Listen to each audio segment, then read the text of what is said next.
What's up you guys, Hawk here as always, bro. Weekly anime manga reviews, and I'm here with another video. It's been a while since I've actually made a video talking about Tokyo Ghoul. I think it's been since I've made my Tokyo Ghoul review, if I'm not mistaken, on last Tuesday, so it's been about almost a week. And I thought it might be about time I start talking about a certain story I've wanted to talk about for a while, and it comes from actually the Tokyo Ghoul light novels. Now, I've said this before in previous videos that I feel like if you are a pretty big fan of Tokyo Ghoul, you should pick up the light novels and read some of the stories that are in them, because even though they're not like anything super groundbreaking, it does give a lot of context for some characters that don't get necessarily as much spotlight as you'd think throughout the course of the Tokyo Ghoul story. I'm not going to go through every single story in this video. If you guys want me to talk about the other stories, just comment down below. But for today, we're going to be talking about mainly the story between Ayato, Touka, as well as Shota, called A Different Kind. And it's the first chapter in Tokyo Ghoul Pass. So if you don't want to be spoiled for the events that happen in this chapter, as well as, I guess, other stories that happen in Tokyo Ghoul Pass, Void, or Days, I suggest you don't check out this video because this will contain spoilers, at least for the Ayato and Touka story. So yeah, now let's hop right into this. So this story is a very interesting story in Tokyo Ghoul. It's not my favorite out of all of them in this light novel. I'd probably say that the Kaneki and Hide one is by far my favorite, as well as the Akira and Mado one I think is really cool. But the Touka and Ayato one I do think is really good, especially when it comes to developing and giving a lot more context on Touka's character, because especially reading this and reading the Akira story that comes out, I believe, a few chapters later, Akira and Touka are very similar in the regards where they're constantly thinking about their fathers, and this isn't really something that's specified on too much within the actual manga of the story, or the main, continuity of the manga, but it does give, I guess, a little bit more layers to Touka's character, where yeah, Arata isn't just this person who happened to be her father, who played some type of pivotal role in her life and ended up, quote-unquote, dying, being taken away by CCG. She thinks about Arata constantly, and it kind of goes back to the whole statement that I made a while back, where I talked about how I believe Touka, one of the main reasons why she ended up falling for Kaneki is sort of because of his resemblance to her father. Even as weird as it sounds, it has been psychologically proven that a lot of times women kind of, when they're looking for their mate, they kind of find something in them that's familiar to them, usually from a male figure in their family, whether it's like an older brother or a father or uncle or something like that. So I feel like that's kind of one of the many reasons why Touka ended up falling for Kaneki, due to his resemblance obviously to her father, and as well as how kind Kaneki is, just like how Arata was. So, but anyways, this story is kind of cool because we actually get a little bit more context on someone like Ayato, who doesn't really have a whole lot of moments throughout the course of the Tokyo Ghoul story. Obviously, he has a handful, like when he fought Touka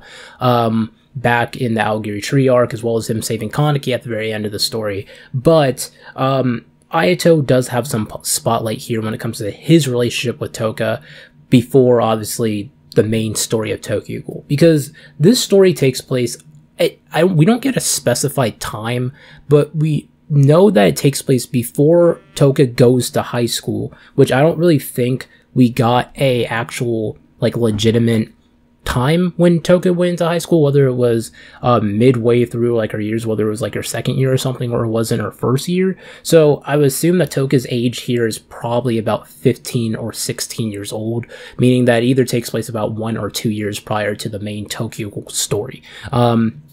Either way, Ayato's in his pre-teens, and you also have where Touka is in her mid-teen years. Now, pretty much the story, the main plot of it is that Touka is trying to adjust to kind of becoming a little bit more docile and calm when it comes to her overall ghoul lifestyle, because you get to see Touka and Ayato do a lot of brutal things, and you can assume that this takes place around the same era as when she ended up fighting Tsukiyama, because I believe there's a reference to that in the very beginning of this light novel, if not mistaken. But the light novel pretty much starts off with Ayato and Touka killing a ghoul, like a ghoul gang member, and taking his territory. I believe they're called like the Futamaru brothers, if I'm not mistaken. I don't remember if that was the exact name, but for the sake of this video, I'm just going to call them the gang members. But pretty much they killed that member, and you have where Touka kind of talks about a little bit later about how like they have been relying on Teiku quite a bit for just basic stuff like food and just a place to be. And it's kind of interesting to see how Ayato and Touka both kind of perceive on Teiku, where Ayato, the way how he perceives on Teiku as well as Touka is very consistent, because it's been shown throughout the story, like Touka's admitted this herself, that she's always kind of wanted to live a very normal human life. And it's the main reason why I tell a lot of people that her becoming the way how she did at the end of the Tokyo story, like a kind of like a housewife, isn't really that surprising, due to the fact that that's what she's wanted for the longest time, and she was actually able to get that dream at the very end. And Ayato, you have where like she's very, I guess, pro on Teiku, and the fact that she wants to be kind of a lot more like him, like the people of that cafe. And you have where Ayato's kind of the opposite, where he's trying to live a life kind of like a stereotypical ghoul. And the way how I've always kind of perceived it, and the way how Ayato sort of words it or alludes to it in this light novel, is more on the lines of kind of like, he doesn't want to play human like how the ghouls from Onteiku do, because he simply just says that he doesn't like humans, but it's very obvious that the reason why Ayato doesn't like humans is due to what happened, is because what happened to them back when they were young, where that neighbor that they had, who they originally used to trust, actually ended up trying to turn them into CCG. So Ayato's hatred and just disgust with humans does make sense, and it makes sense that, because we know that Ayato and Touka, I can't imagine that many years have passed since Arata's been gone, and since all that stuff happened, it's probably been no longer than maybe like 3 or 4 years, but because I think back then Touka was what, like probably like 10, so it's probably been like 5 to 6 years. It hasn't been that long, it's been like half a decade. So Ayato still having that memory really fresh in his mind, and as well as growing up in this really tough lifestyle as a ghoul, I'm not really that surprised that he acts very hostile and angry towards people. But the one person that's always kind of bugged me that Ayato acts very hostile towards and very rude towards is Touka, because you'd assume that after all the things that have happened with their past, as well as the way how their lifestyle is, and the fact that they always team up together when they're taking on enemies, you would think that he would be a lot more grateful and kind towards her, but instead he's very mean. There's actually a scene where Touka's kind of like, "Oh, Ayato, I'm going to Onteiku. Do you want me to bring you anything?" And he's just like, "You don't have to tell me where the hell you're going. Like, just F off." And I'm just like, Jesus, dude, like chill. Like she carried you on her back, in the flashback and stuff. Like you'd think that they would get closer, but they didn't. And I guess it does kind of go consistent when it comes to the manga, because I'm assuming that all these light novels are canon, just based off of the fact that there's artwork in here from Sui Ishida. I mean, the covers are done by him, as well as some of the art pieces that you get throughout the light novel. But Ayato's feelings towards Touka have always been very confusing for me, because his feelings towards Onteiku makes sense to me because of the whole human thing, and the fact that it's kind of interesting because all the people of the Kirishima family, and I guess you can even toss Yomo in there as well, all end up having very rough times in their earlier years, like their teens as well as their young adult life, and then at some point they end up becoming very tame. So I find it funny that despite all the way how Ayato acts now, when you look at him later on in the series, he acts pretty human, just like everyone else. Which, I mean, ghouls in general are technically human. They're just like a sub-human class, but whatever. Now, going back to the actual story, though, like I said before, it's very simple. Pretty much like Touka and Ayato are dealing with gang members, and you have where there's this young boy named Shota who Touka ends up relating with a lot. I'll get into that a little bit later on in this video. And you have where eventually you find out all this stuff about Shota, like the fact that his mom just passed away, and the fact that his father is the one taking care of him. And you even have where one of the gang members ends up taking the father later on, and Shota, like, Touka's kind of put in this situation where she's like, well, his father knows now that I'm a ghoul. I could kill him to protect myself, or I can keep him alive. I'm not really sure, because she's kind of like, well, I'm relating with this young boy, and if I kill him, then I'm no different than like the way how ghouls are perceived as monsters. Not to mention the fact that I'd also be taking away the one person that he has in his life right now, and he would end up becoming more and more like me, an orphan, essentially. So it's very interesting to see the way how Touka kind of perceives everything in this situation where she's tasked in just a really bad spot. And like the way how she handles everything by the end of this light novel, where Ayato, like, you have where he shows up and he kills the gang member, but he also ends up piercing the father, because the way how he held them, if you've seen Dragon Ball, it's kind of like the way how Goku had Raditz, essentially. So the dad got pierced with the Ukaku shard as well as the Ghoul. The Ghoul ended up dying, but the dad was kind of like, he wasn't fatally wounded, but he could still bleed out and die.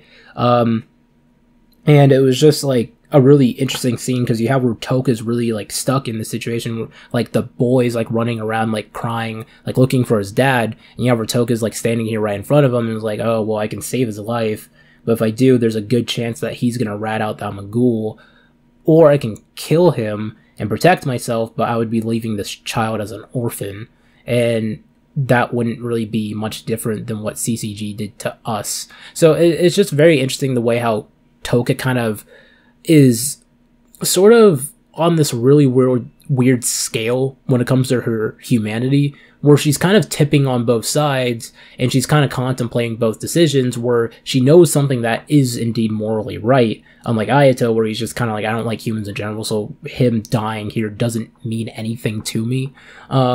And you also have where Touka's kind of looking at her ghoul side, where she's like, I don't want to lose anything again, whether it's my life or my brother, etc. Like, I want to protect everything. And that's just very interesting to me.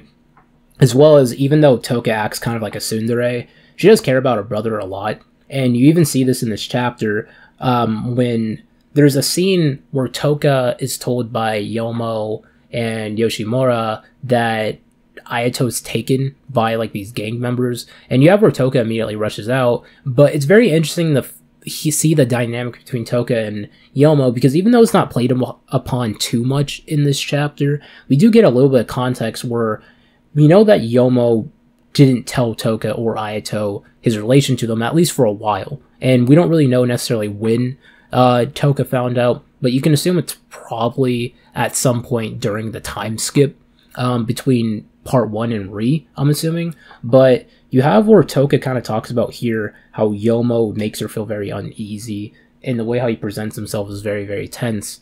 And I think that's kind of interesting, especially coming from the fact of Yomo's connection, obviously, to Hikari, his sister, aka Touka's mom, and the fact that despite him being there with Touka and Ayato, and, you know, people assuming, like Uta assuming that Yomo, or that Touka and Ayato kind of softened Yomo up, he still remained very callous, probably because of everything that happened to his life up until that point. So I find that very interesting. Now, before I get out of this video, I do want to talk about Shota and the boy, or Shota and Touka's relationship.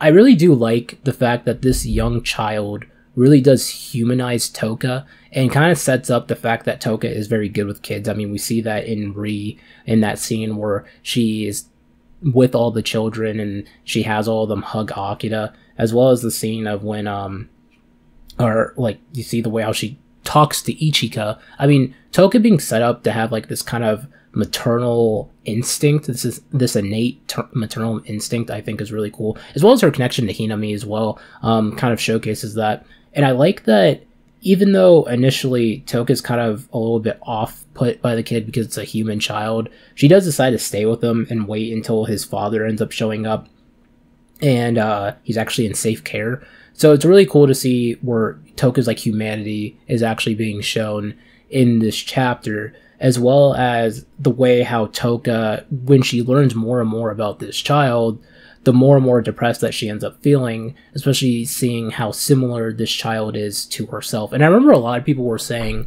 back in the 130s of Ri that this child was most likely going to end up being Hajime, aka Ko, but that obviously did not end up being the case. Which, thinking about it now, I really do wonder, are we going to get Ko in the anime? Or are they just going to have where the scene that Ko has with a certain group of individuals in the Ri manga is just going to end up being replaced by like Furuta or something? I'm not really sure, because I know Ko doesn't show up until I believe after what's going to happen in the next episode of Tokyo Ghoul, but I'm curious if he's going to show up at all, because they've been cutting out a lot of stuff, and Ko is a character that you could easily cut out. But anyways, that's kind of getting sidetracked. Anyways, that's kind of it for this video. I'll probably end up making a video talking about the Kaneki Hide stuff if you guys want it, but I would definitely say go ahead and get this light novel. I think it's really cool. A lot of the stories for characters are in here. I mean, for past, like, you even see on the covers, like, who actually gets side stories. I haven't read all the stories in this light novel as of yet, because there's a Nishio one and Kimi one that I see on here, as well as a Koma and a Rimi one that I haven't read as of yet. I've only read the first 3 stories and halfway of the Rize story. So yeah, anyways, thanks for watching. Comment, rate, subscribe. As always, guys, I love you all. Hawk signing out. And comment down below what you guys think of this story if you did read it.